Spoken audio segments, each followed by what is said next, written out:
Welcome to the Shifting Our Schools podcast, where we believe learning never stops. We create innovative and flexible professional development opportunities that support the current research and thinking in education today. This week's podcast episode aspires to set you up to take another step forward on your personal learning journey. Now here's your host, Jeff Udick. Welcome back to another episode of Shifting Our Schools. Thank you for finding some time to have a listen today, and I hope you are well and find some time for yourself as we head into the final months of the school year for most of you. Please remember to keep taking care of yourself and each other. This week's episode gives you a sneak peek into what is headed to our Shifting Schools newsletter subscribers this week.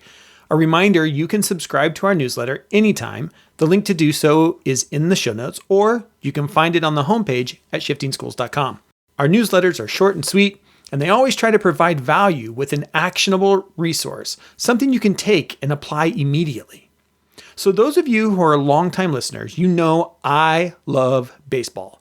I've grown up on baseball. I'm a huge Seattle Mariners fan, but going deeper than that, I just love the game. Like you, my interests and passions infuse how I do my work and how I approach learning. So it will come as no surprise to you that baseball is often in the back of my mind when I think about coaching conversations. In this week's newsletter that will go out on Wednesday morning, we will be sending you 3 of my baseball-inspired prompts for a coaching or a mentorship conversation. These prompts might be useful for a PLC, for a peer-to-peer conversation, or of course, for a teacher and learner dialogue. What I want to point out before I go any further is that all of our protocols are micro menus. They coax engagement by valuing choice. And we value choice because we value people. And we know that when others can advocate for themselves and their autonomy is a priority, we cultivate trust in schools and in classrooms. How many of you have been asked by a boss to come in for a meeting with no advance notice about what that person wanted to discuss? How many of you have been invited in to talk about whatever is on your mind? I've experienced both. And you know what? I'm not a fan. I think it is so important to give our peers and students processing time, to let them know it will help to be thinking about a topic, a question, or a prompt. Going further, I think we can really create a collaborative space by saying, here's the aim of this conversation, and here are a few questions I have. Please pick one or suggest your own to help us get started. Autonomy is valued when we give choice. I've talked to many school leaders about that same shift. Many of them tell me that it means going from a so-called open door policy to an approach that opens doors. The more intentional we can be in our attempt to create and design for conversations, the richer those conversations are. So let's talk about just one of the examples that'll be in the newsletter on Wednesday this week. Here it is. We have a slide, and on that slide are 3 sentence starters framed around this question. The question is, how are you sustaining growth achieved recently? And here are the 3 sentence starters. Because of XYZ, I feel like I have a better grip on... Next sentence starter. I am zooming way out on the field. For me, this has meant getting a bigger picture about... Third sentence starter. I have to adjust my stance and approach to X. To say this is because...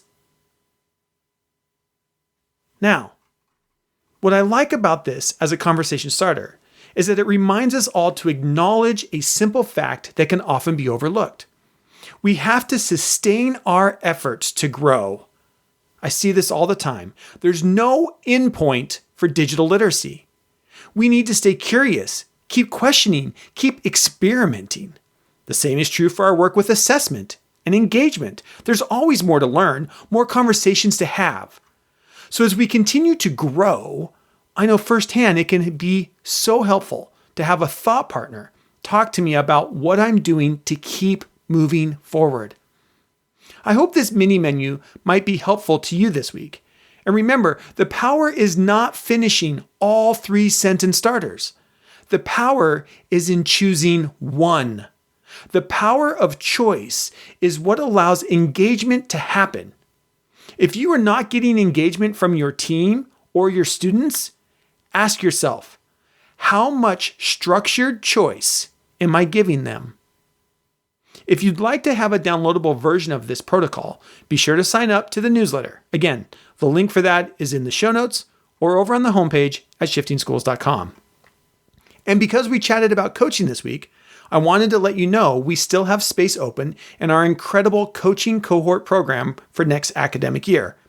If you would like to become a Google certified coach and you want to be part of a program that values the complexity of coaching, be sure to head to the show notes and learn more about this amazing program. Do you want to talk more about that professional learning pathway or about any of our offerings?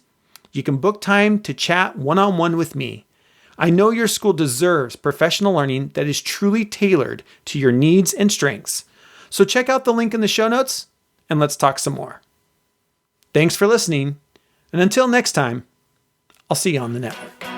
We hope you've enjoyed this episode of Shifting Our Schools. If you found this episode helpful or inspiring, please make sure to subscribe and leave the team a 5-star rating. If you want to learn more about the Shifting Schools team or download our free resources, head over to shiftingschools.com to see what's on offer now. Thanks for listening, and we'll catch you next week for another episode to keep rethinking the shifts our schools need.